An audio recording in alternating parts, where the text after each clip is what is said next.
捨身。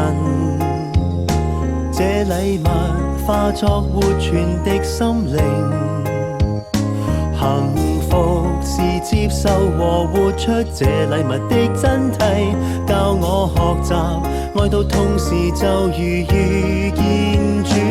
人一生追與趕，豔陽縱使多耀眼，如若沒愛，彷彿天空阻隔了光線的障礙。請潔淨我心眼，長留着愛的恩泉，清澈璀璨。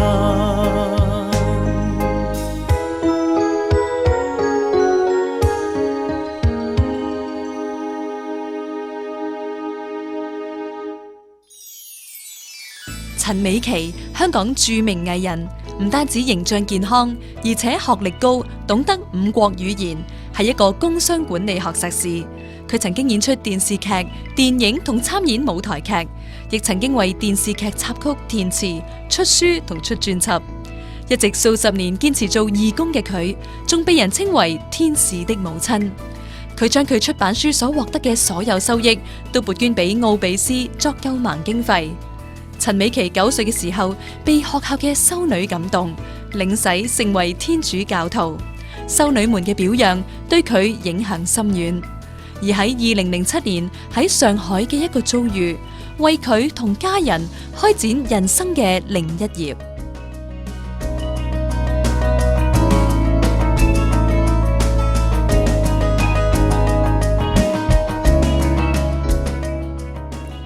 我讀嘅天主教學校咧，就好令我好多感動。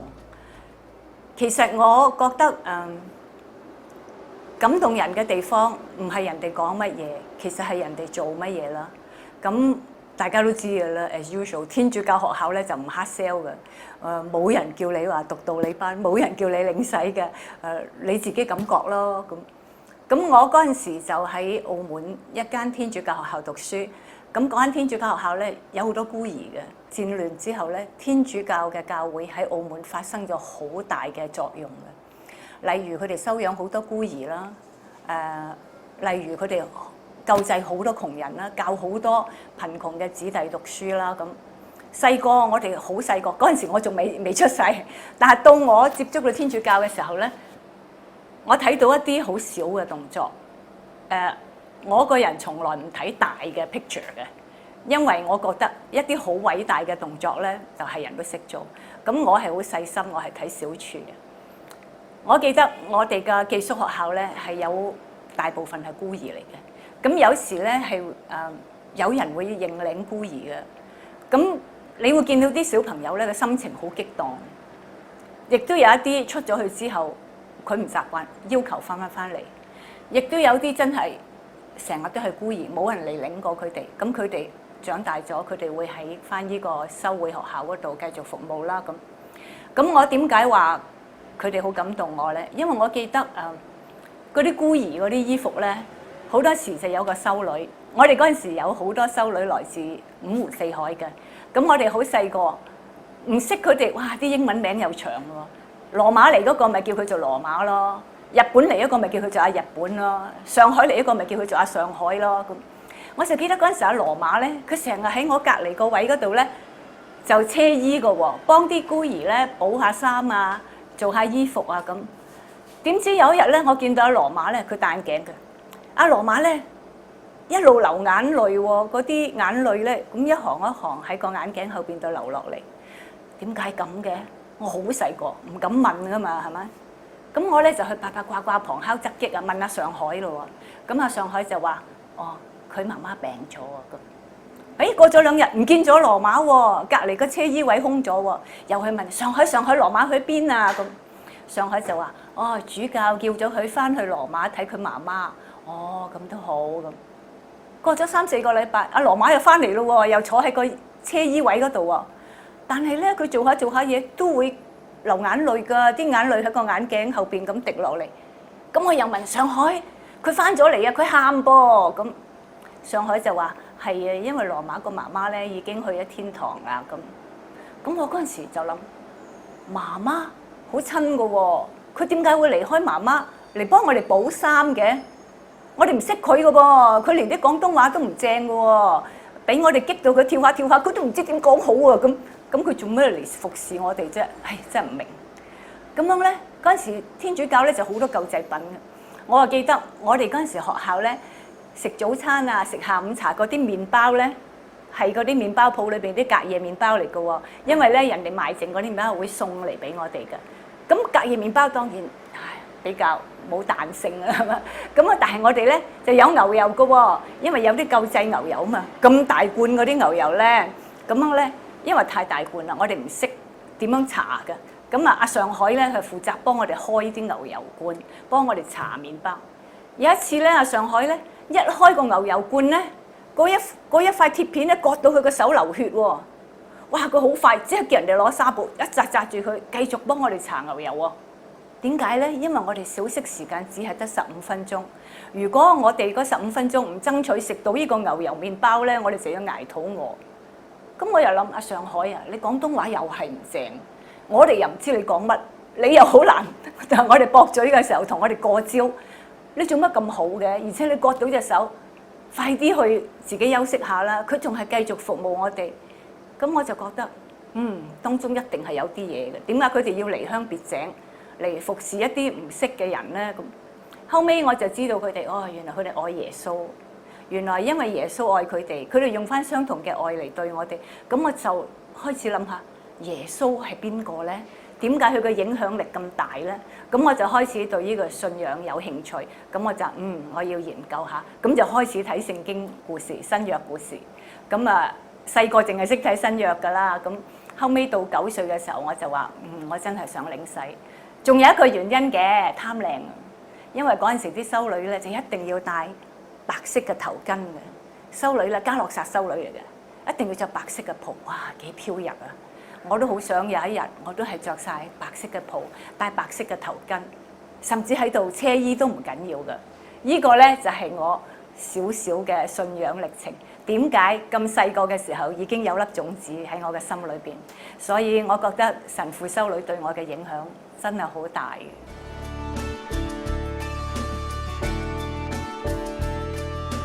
初初領洗嘅心火啊，好盛啊咁，但係慢慢久而久之，尤其是當你入咗社會做事嘅時候，慢慢就淡咗落嚟。大家都知道啦，做演藝圈嘅事，我開工之前就瞓覺，收工之後第一件事都係瞓覺，乜都假。其實我覺得瞓覺真係有好緊要嘅噃咁。於是咧，就算你得閒咧，其實天主教嘅感恩祭咧，星期六、星期日有啲 church 真係有11台彌撒。其實好似71咁樣，梗有一間喺左近，而且梗有一台彌撒係啱你嘅時間去。但係就俾好多藉口自己唔去咯咁。同埋天主教徒咧又好得意嘅喎，唔高調嘅喎，自己默默地咁樣去做事。成日唔覺意身邊嗰個咧，哎呀，原來你又係天主教㗎！哎呀，原來你又係天主教啊！臥虎藏龍㗎，真係！啊，原來你又係聖母軍㗎！啊，原來你又係聖言誦讀，唔知㗎，係好得意㗎。我哋嘅文化係好得意嘅，但係我哋嘅文化就係踏實，同埋係有嗰個持續性啊，叫 consistent， 即係我哋係好持續㗎。後嚟咧，我就好多謝羅蘭姐。羅蘭姐咧就成日喺 TVB 見到我，佢俾啲公教報俾我睇，哇！公教報都冇乜彩色圖畫，成日都係字，好悶噶嘛。佢仲話喎，睇完唔好抌啊，俾第二個睇啊。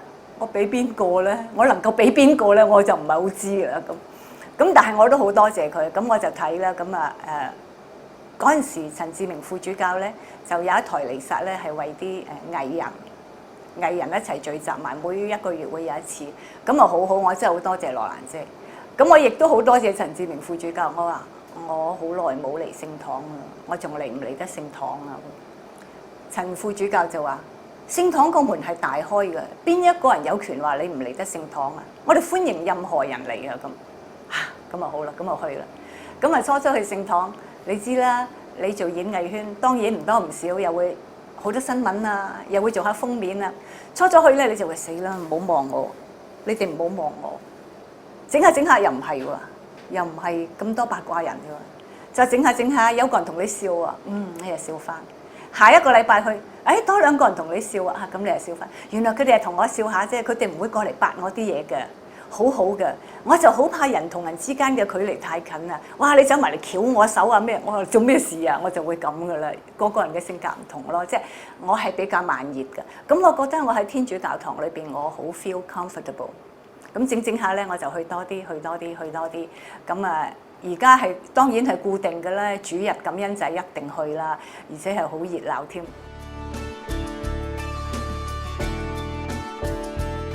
咁然之後咧，我又去咗上海居住咯喎，啊，真係一個好大嘅轉變。咁我喺上海嘅 church 咧就識咗好多朋友。嗰啲香港朋友咧，我係喺香港未見過，完全唔識㗎。去到嗰度，突然之間有一個話：我係香港㗎。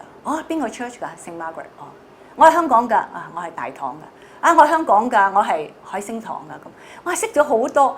然之後咧，全部係素未謀面嘅香港。咁然之後咧，就好得意咁樣咧，因為人在異鄉嘅時候咧，嗰個凝聚力咧就好緊密。咁樣我哋每一個禮拜四咧有 Bible class 啦，我哋有個 father 係澳洲人 Australian， 佢帶我哋啦，帶咁多年帶到我哋而家係舊約新約咧都再幫我哋重溫過晒㗎啦，咁好好。咁其實我哋亦都有好多舞蹈班啊咁樣嘅。咁啊，因為人在他鄉咧係有好多嘢，即係自己都要自動自覺啊，去幫手啊咁。反而喺香港咧會覺得啊，我哋都上晒軌道啦，我哋都被縱壞，好似咩嘢都上晒軌道，幫我哋預備好晒啦，就唔使點樣出力。其實我發覺俾人需要嘅感覺都幾好嘅，即係譬如喺上海啦，我哋可以出好多力啊，為 church 啊，或者出好多力去籌一啲款啊，為一啲弱小嘅朋友。譬如我哋教會裏邊有一個團體去籌啲款咧，係為三大個項目。第一咧就係麻風村，第二咧就係為一個孤兒院，第三咧就係為一啲民工子弟。因為我哋嘅外國神父士都話，上海嘅繁榮係因為呢一批民工嘅貢獻。咁佢哋有好多民工喺度做工，咁佢哋邊緣上海邊緣嗰啲咧，好多留守兒童就喺屋企就爸爸做工做到邊都唔知嘅。即係譬如佢哋做裝修啊，或者做咩，佢哋係會跟住一個項目做到邊，佢哋就去到嗰度住，同拍戲一樣。你去邊度拍戲咧，就去嗰度2-3個月咁。咁啊細路就等佢哋爸爸媽媽翻嚟嘅。咁神父就話，其實我哋係要照顧佢哋嘅子女咯。咁我哋有神父係好 consistent，每一個禮拜六都去教佢哋英文。嗰啲教友都係好 consistent 咁樣支持呢個項目，去親力親為教導佢哋。過時過節帶啲小禮物去氹下佢哋開心啊咁。其實呢啲咧係要長期嘅堅持，並唔係話放暑假啦，我得閒啦，我先去，或者放聖誕節啦，做乜嘢？咦，我安排唔到出去外邊旅遊啊，咁我去，唔係客串㗎，冇客串㗎。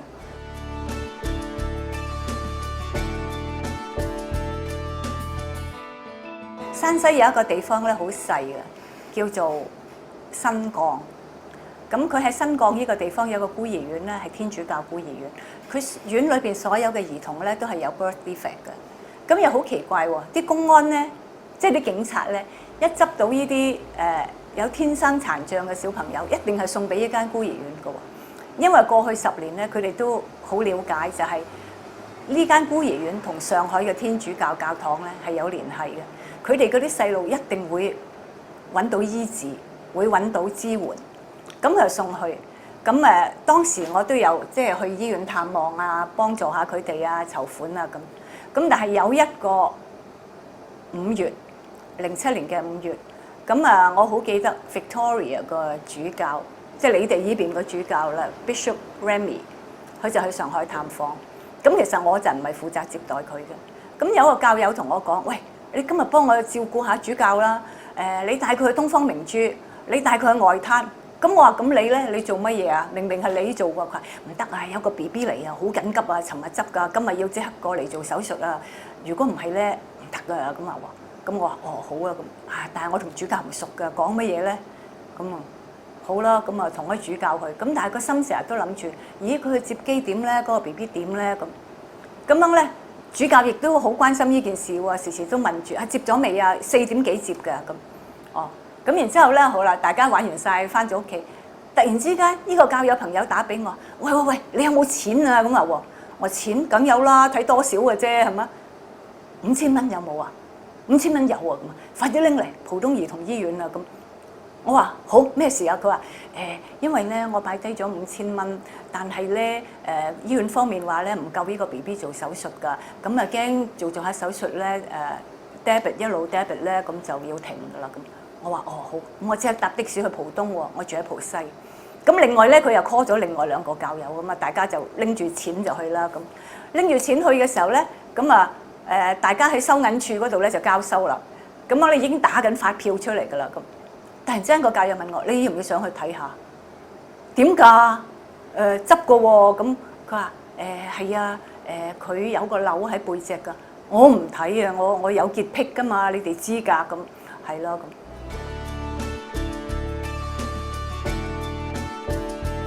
嚇點知？我就記得啱啱過去嗰個禮拜日 ，Bishop Remy 就話：你唔好因為人哋有病，或者因為人哋窮困而拒絕人哋。通常你喺呢啲人嘅身上睇到天主，咁我就頂硬上去好啦，我上去睇下㗎咋，我唔好㗎，哦好啦，咁啊上去睇，上去睇咧，我就好得意嘅見到佢係一個 side shot 咁樣，好憂鬱嘅個樣，咁我忍唔住我睇真啲佢，哇唔得，你好憂鬱啊個樣，就幫佢影一張相，跟住咧我就話好似好孤獨喎，我抱下你啦咁，我一抱佢。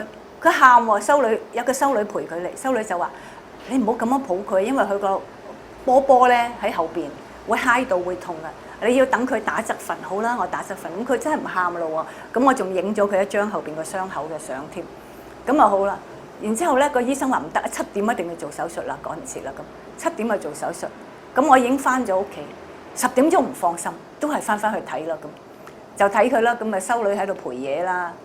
然之後我哋嘅 schedule usually 都係咁嘅，日頭咧2個鐘就係我哋啲 volunteers 去服侍，然之後通宵咧係修女嘅咁。咁我哋就去睇呢個 BB 嘅時候咧，因為佢要趴住瞓，因為佢個傷口喺呢度。咁我好記得餵佢奶嘅時候，佢係咁樣好似啲狗仔咁樣食啦，哇食到滿頭大汗，好有生命力嘅 survivor 嚟㗎佢係。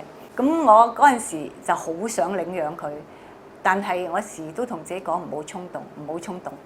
咁然之後有一次我見到個 BB 嘅時候咧，我先生咧仲未見到嘅。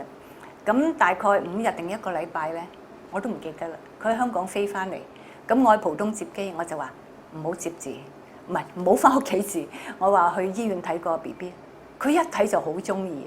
我哋就話好想領養，但係一路唔敢，即係自己諗下孭唔孭得起咧，因為佢呢種病脊椎爆裂叫做 spina bifida。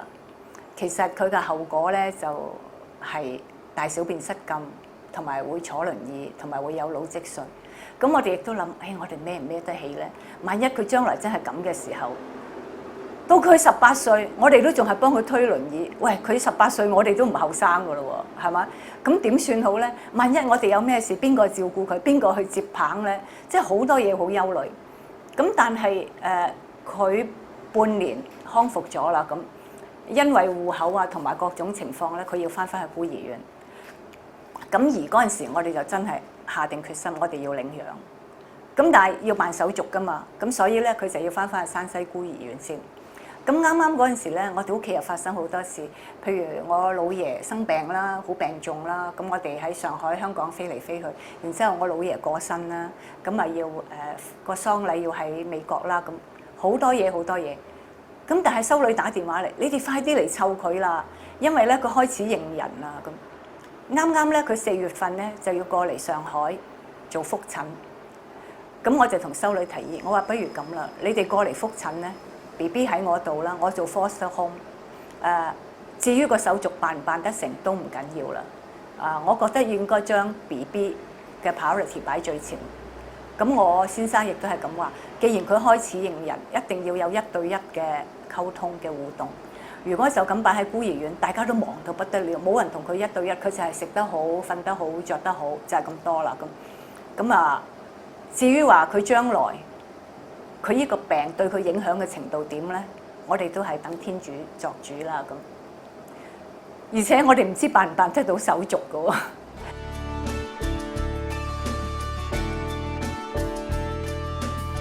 我哋覺得咩都要以呢個細路仔嘅好處為前頭，辦唔辦到手續都唔緊要啦，最多我哋陪佢喺內地生活啦咁。至於佢將來個健康情況點，哇！我嘅先生突然之間做咗個好偉大嘅假設，佢話：如果生到個正常嘅細路仔出嚟，佢都可能會患病㗎，佢都可能會有意外㗎。我哋就假設咗佢有先，咁我哋有個心理預備，然之後我哋小心啲去照顧佢，咁咪得咯。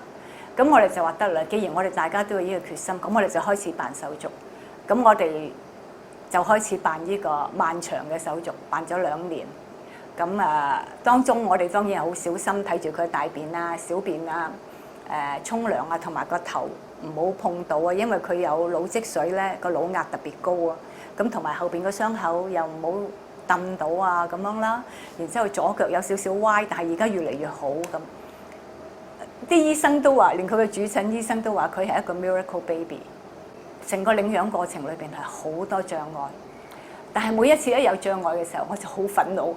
好憤怒嘅時候咧，點樣咧？憤怒都解決唔到事啊！但係好奇怪啊，過咗1頭半個月，或者過咗3個月，會突然之間有一個人出現，嗰個人好耐冇見嘅，然之後佢話：我好耐冇見你啦，我哋出嚟傾下偈啊！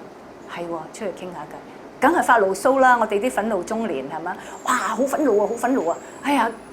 然之後咧，呢個人咧就會由戒神咧，又會解決咗呢件事，成件事好似有好多裂。然之後慢慢逐個一個解開。我成日都覺得天主聖神喺度做緊嘢，幫緊我哋。而每一次我都係感覺到佢嘅存在，尤其是我嘅信仰歷程裏邊，呢件領養嘅過程裏邊，我更加體驗到天主嘅安排係好奇妙。約都約唔到嘅，就算我哋人為點樣約啊，幾分幾秒喺邊度見啊，都約唔到嘅。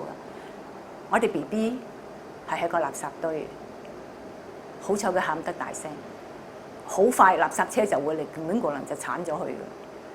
但係佢而家佢跳芭蕾舞喎，每一個禮拜學游水喎，佢2文3語叻到不得了啊，佢英文叻到不得了，啲美音啊，啲 grammar 好叻，叻過我小學嘅時候。佢而家4歲。咁普通話好叻，而家廣東話亦都好叻。佢係同埋佢好健康，雖然佢腦積水仲係有，雖然佢呢個創傷仲係喺度，亦都唔會冇㗎。佢係 lifetime 係咁嘅。因為醫生話佢個 spine 冇合埋，你一出世冇合埋，你一世都唔會合埋㗎啦個 spine。咁我哋好小心照顧佢。佢而家係好好，但係將來至於點？我哋真係唔知，當然我哋希望佢係maintain翻咁好啦，係咪？但係我真係唔知，但係我知道天主會有條路俾佢行。咁我哋 BB， 我哋時時咧都係會話俾佢知，仲有好多小朋友要幫助，亦都係因為呢個 BB， 我哋發現咗係我哋唔淨係愛佢一個，我哋仲要幫助好多個。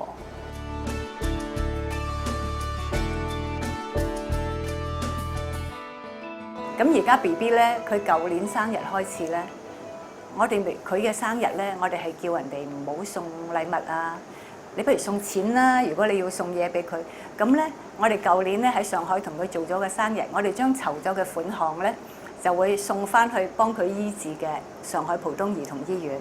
咁樣咧就由翻佢個主診醫生同埋呢個醫院嘅行政部門去管理，係俾啲孤兒同埋一啲困難嘅家庭嚟醫治佢哋嘅小朋友啊！咁然之後今年我哋喺香港亦都幫佢開咗個生日 party， 亦都係用相同嘅方法，亦都籌咗一啲錢，係繼續幫小朋友嘅。咁我哋呢個基金係叫做天路感恩基金。我係一路想呢個小朋友長大咗，將佢接受到嘅愛能夠1000倍、1萬倍咁樣去幫助其他嘅人，所以呢個基金叫做天路感恩基金。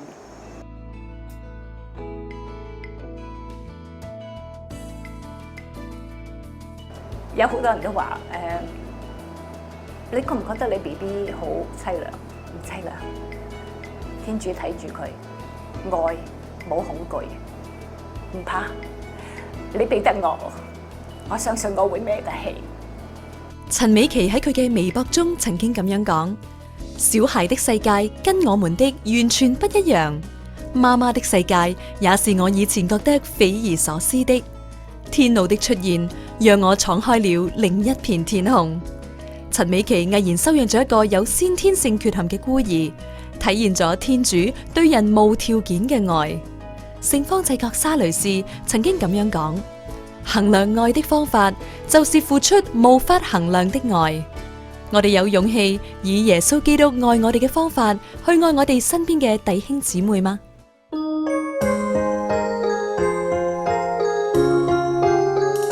是誰為愛世人願捨身？